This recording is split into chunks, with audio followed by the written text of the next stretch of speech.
और सबसे पहले हम शुरुआत करने जा रहे हैं जम्मू कश्मीर विधानसभा चुनाव से। अनंत, अब तो तीसरे चरण में पहुंच गए, आखिरी दौर का मतदान। जी बिल्कुल। और अदिति, जो सुबह 7 बजे से तस्वीरें आनी शुरू हुई हैं मतदान को लेकर, वो वाकई में उत्साह बढ़ाने वाली। वैसे आपको बताएं कि आखिरी चरण में आज 7 जिलों की 40 सीटों पर वोट डाले जा रहे हैं। इस चरण में 415 उम्मीदवार मैदान में हैं, जिनकी किस्मत 39 लाख से ज्यादा मतदाता तय करेंगे। आपको बताएं, इनमें 20 लाख मतदाता पुरुष हैं, 19 लाख मतदाता महिला है और इस चरण में 29 महिला उम्मीदवार भी अपनी किस्मत आजमा रही हैं। अदिति, और तीसरे चरण में जिन 40 सीटों पर वोट डाले जाने हैं उनमें कश्मीर घाटी की 16 और जम्मू की 24 सीटें हैं। जम्मू क्षेत्र के अधिकांश सीटों पर कांग्रेस और बीजेपी के बीच सीधी टक्कर है, लेकिन कश्मीर की अधिकतर सीटों पर त्रिकोणीय या बहुकोणीय मुकाबला ही देखने को मिल रहा है। और इस समय बीजेपी नेता रविंद्र रैना कुछ बोल रहे हैं, सुनते हैं। जिस प्रकार जम्मू कश्मीर में तीनों चरणों में जबरदस्त मतदान हुआ है, जम्मू कश्मीर के कोने कोने में, पहाड़ी क्षेत्र हो, बॉर्डर का एरिया हो, मैदान का एरिया हो, हर जगह जबरदस्त मतदान हुआ है। मुझे विश्वास है ये प्रचंड मतदान जो है ये जम्मू कश्मीर में स्थायी सरकार बनाने में मददगार होगा।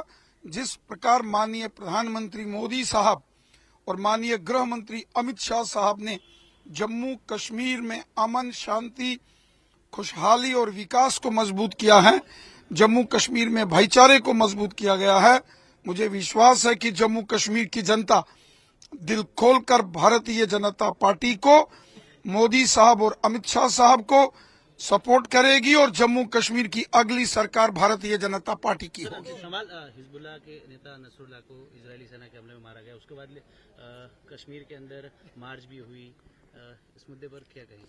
जम्मू कश्मीर ने पिछले 40 वर्षों में आतंकवाद की भयावह पीड़ा सही है और हम ये पीड़ा और नहीं सह सकते। बहुत जुल्म और सितम पिछले 40 वर्षों में पाकिस्तान प्रायोजित आतंकवाद के कारण जम्मू कश्मीर की जनता को मिले हैं। यहाँ के कुछ नेता आज भी आतंकियों के समर्थन में हैं, उन्हें ऐसा नहीं करना चाहिए। हम सबको मिलकर जम्मू कश्मीर की जनता की भलाई के बारे में सोचना चाहिए। जम्मू कश्मीर में अमन, शांति, खुशहाली के लिए काम करना चाहिए। जम्मू कश्मीर को नई ऊंचाइयों तक ले जाने के लिए हम सबको मिलकर प्रयास करना चाहिए। आतंकवाद, अलगाववाद की यहाँ कोई जगह नहीं होनी चाहिए। आतंकवाद और अलगाववाद ने पिछले 40 वर्षों में जम्मू कश्मीर में कब्रिस्तान और शमशान घाट बनाए हैं, इससे हमको दूर रहना है। तो रविंद्र रैना को हम यहाँ पर सुन रहे थे। बीजेपी की जीत का भी वो दावा कर रहे हैं और तस्वीरें लेकिन अनंत यहाँ पर बता रही है कि तीसरे चरण में भी क्योंकि एक भारी मतदान है वो यहाँ पर देखने को मिल सकता है। हालांकि जैसी उम्मीद थी लोकसभा चुनाव को देखते हुए वैसे इस बार वोट नहीं पड़े हैं। 61% के करीब पड़े हैं पहले चरण में, 57% के करीब पड़े हैं दूसरे चरण में। लेकिन फिर भी इस बार 10 सालों के बाद मौका मिल रहा है जम्मू कश्मीर के लोगों को अपना नुमाइंदा चुनने का, तो इस मौके को वो कहीं ना कहीं जाने नहीं देना चाहते। जी, और इस चुनाव को लेकर उत्साह न केवल जम्मू कश्मीर के लोगों में है बल्कि तमाम लोग भी अपील कर रहे हैं। प्रधानमंत्री नरेंद्र मोदी ने भी जम्मू कश्मीर में हो रहे आखिरी दौर के मतदान को लेकर अपील की है। सोशल मीडिया एक्स पर उन्होंने लिखा है, जम्मू कश्मीर विधानसभा चुनाव में आज तीसरे और आखिरी दौर का मतदान है।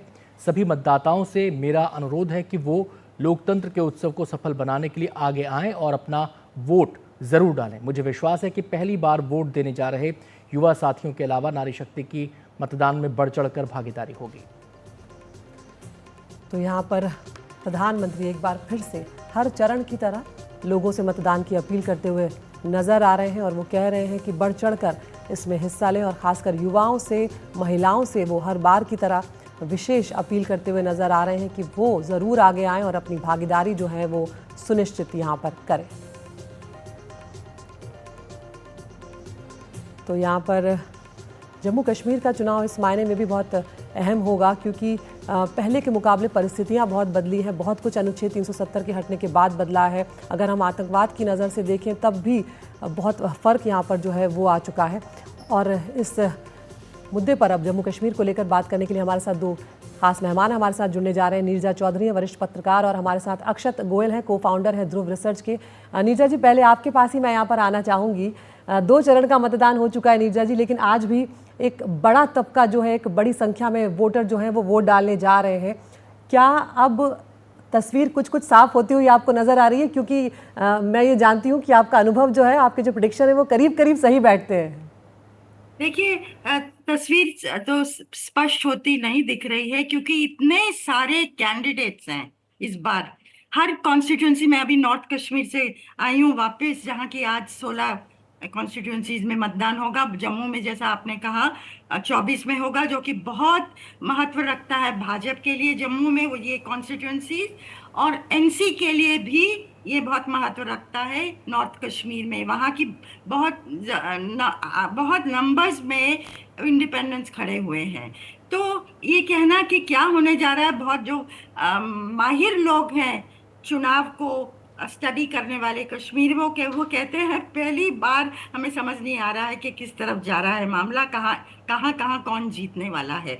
लेकिन मोटा मोटा ये है कि एनसी कांग्रेस आगे दिख रही है, और भाजपा क्या उनको मात देगी। ये भी कहा जा रहा है कि हंग असेंबली हो सकती है। तो क्या एनसी और कांग्रेस को और लोग सपोर्ट करेंगे? अगर भाजपा सिंगल लार्जेस्ट पार्टी बनती है तो फिर उसका चांस बढ़ जाते हैं, उनको भी इंडिपेंडेंस क्या सपोर्ट करेंगे। तो बहुत एक उत्सुकता है प्रदेश में इस समय कि क्या होने जा रहा है। अक्षत का हम नीरजा जी यहाँ पर रुख करेंगे, आपके पास लौटेंगे। अक्षत, जैसे कि नीरजा जी ने कहा कि इस बार बहुत बड़े जो पंडित हैं जम्मू कश्मीर के, जो माहिर हैं आप आकलन करने में, वो भी थोड़ा परहेज कर रहे हैं कोई भी प्रेडिक्शन करने से। मेरा आपसे जानना यह है कि 2 रीजन हैं, जम्मू संभाग और कश्मीर वाला हिस्सा, ये दोनों के डायनामिक्स एक जैसे दिखाई दे रहे हैं आपको? जैसा आप जो बात इंडिपेंडेंस को लेकर नीरजा जी ने कही, क्या वो डायनामिक एक जैसा है या फिर दोनों के डायनामिक्स अलग अलग हैं? ये तो आपके पॉइंट को और सपोर्ट करने के लिए मैं थोड़े आंकड़े पेशकश करना चाहूँगा। तो जहाँ चुनाव हो रहे हैं जम्मू कश्मीर में आज, कश्मीर वैली में, तो वो हो रहा है बारामूला में हो रहा है। बारामूला में 16 सीटों में चुनाव हो रहे हैं। तो जो पीडीपी पार्टी थी, जो पहले 2014 तक की बात करें, तो यहाँ पर 4 मेन पार्टियां होती थी, बीजेपी, कांग्रेस, पीडीपी और नेशनल कॉन्फ्रेंस, और बाकी अन्य होते थे छोटे छोटे। 2014 में जब पीडीपी ने, मुफ्ती साहब ने जब बीजेपी के साथ अलायंस किया था, 2014 विधानसभा के बाद से 2 बार चुनाव हो चुके हैं कश्मीर में। दोनों बार लोकसभा हुए हैं, 19 में, 24 में। तो जहां पर पीडीपी का वोट, बारामूला के क्षेत्र की बात कर रहा हूं मैं, रफली 40% हुआ करता था, वहां पर वो आज कम होके पिछले 2 उसमें लोकसभा में 16% पर आ गया। और इसका जो सीधा का सीधा मतलब फायदा मिला है, वो ऐसा नहीं है कि नेशनल कॉन्फ्रेंस को या कांग्रेस को मिला है, वो अन्य कैंडिडेट्स को मिला है। जो एक इंजीनियर राशिद की पार्टी आई है वहां पर, और भी बहुत सारे पार्टियां फाइट कर रही हैं, तो उनको उसका फायदा मिला है। तो उनको एक उम्मीद दिखी है कि अगर पीडीपी बीजेपी के साथ जाएगी तो हमें किसी और के पास जाना पड़ेगा, and they are not willing to go to national conference. तो मुझे लगता है कहीं ना कहीं कि जो बारामूला का चुनाव होगा आज, वो इंडिपेंडेंस पर ही टिकने वाला है। कि अगर इंडिपेंडेंस ने अच्छे खासे वोट काट लिए तो इसमें नेशनल कॉन्फ्रेंस को ही नुकसान होगा। दूसरा एक पॉइंट है जो हमने ऑब्जर्व किया है फेज 1 की फेज 2 की सीटों में।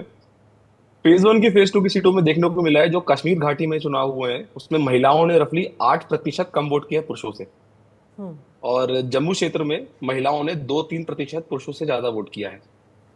अगर आज भी ऐसा होता है कि महिलाएं बारामूला के अंदर कम वोट करती हैं और पुरुष ज्यादा वोट करते हैं, जो इसका सीधा सीधा फायदा मिलेगा ये नेशनल कॉन्फ्रेंस को मिलेगा। बिकॉज हम ऐसा बोल रहे हैं, जो हमारा आकलन है, तो हमारा आकलन ये है, जो पीडीपी का पुराना वोट है वो नेशनल कॉन्फ्रेंस के पास नहीं जाकर वो अन्य लोगों के पास जा रहा है। अब अन्य लोगों के पास जा रहा है, अन्य पार्टियों के पास जा रहा है, और उसके अंदर अगर महिलाएं कम वोट कर रही हैं तो कहीं ना कहीं नेशनल कॉन्फ्रेंस को फायदा हो रहा है इसमें।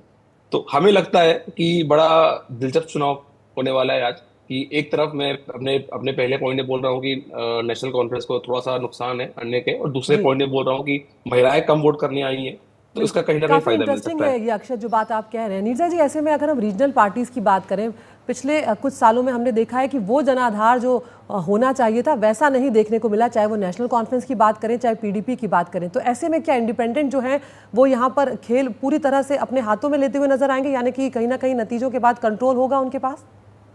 देखिए, अगर इंडिपेंडेंस की बड़ी तादाद में आ जाते हैं, 365 इंडिपेंडेंस हैं, और कुल मिला के अगर छोटी पार्टियों को मिला लिया जाए इंडिपेंडेंस के साथ, पीपल्स कॉन्फ्रेंस अपनी पार्टी और एआईपी जो इंजीनियर रशीद की पार्टी है, जिन्होंने 36 कैंडिडेट्स दिए हैं और 10 कैंडिडेट्स जमात इस्लामी जो कि बैंड है उससे सपोर्टेड हैं, तो अगर इन सबको मिला लिया जाए तो इनका आंकड़ा 45% होता है कंटेस्टेंट्स, तो बहुत बड़ी तादाद है।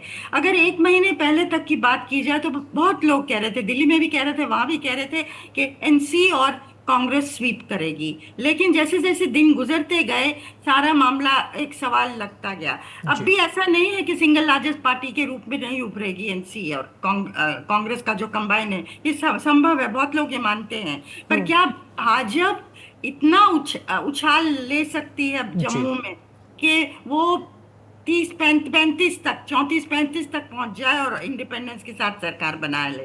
ये एक सवाल है। नीरजा जी, इस पूरे के पूरे डिस्कोर्स में, पॉलिटिकल डिस्कोर्स में एक बात हम देखिए, अगर पॉलिटिकल उसकी बात की जाए, रैलीज की बात की जाए, तो चाहे वो नेशनल कॉन्फ्रेंस हो, चाहे वो पीडीपी हो, वो एक नैरेटिव यहाँ पर सेट करते नजर आए कि जो ये नए प्लेयर्स हैं इनके पीछे बीजेपी का सपोर्ट है। ये मैसेज कितना इंपॉर्टेंट है? क्या ये मैसेज डेंट करेगा इंडिपेंडेंट्स की परफॉर्मेंस को, उनका जो नतीजा है उसको इम्पैक्ट करेगा? कितनी गहराई से मैसेज गया है, ये बड़ा इंपॉर्टेंट हो जाता है यहाँ पर। देखिए, ये आपने बहुत अहम सवाल किया है, क्योंकि जब इंजीनियर रशीद जीते थे लोकसभा का चुनाव और बहुत उन्होंने उमर अब्दुल्ला जो वहीं से खड़े थे बारामूला से, उनको 2 लाख से हराया था और सजाद लोन को 3.5 लाख वोटों से हराया था। बहुत शानदार जीत थी और वो जेल के अंदर से लड़े थे और पार्लियामेंट के नुमाइंदा हैं वो।